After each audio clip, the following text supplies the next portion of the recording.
আসসালামু আলাইকুম।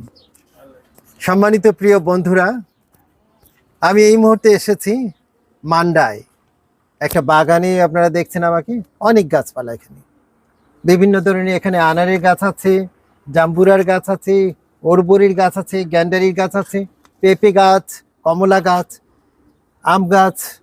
তারপর দেখেন এখানে আমড়া গাছ আছে, খেজুর গাছ আছে, বিভিন্ন ধরনের গাছপালা। তবে আমার কাছে মনে হচ্ছে অনেক বেশি গাছপালা। বেশি গাছপালায় সমস্যা, তাই না?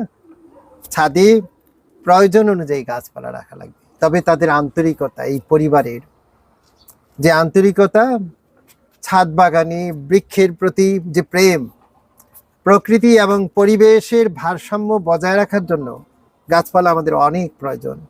শুধু খাবারের জন্য নয়, এটা হলো একটা দায়িত্ব, সামাজিক দায়িত্ব, নাগরিক দায়িত্ব। আমি চাই সুস্থ সুন্দরভাবে জীবনযাপন করতে, এবং তার প্রেক্ষিতেই কিন্তু এখানে আমরা যে ফল সবজি আমরা পাই, সেখান থেকে আমরা আনন্দ পাই।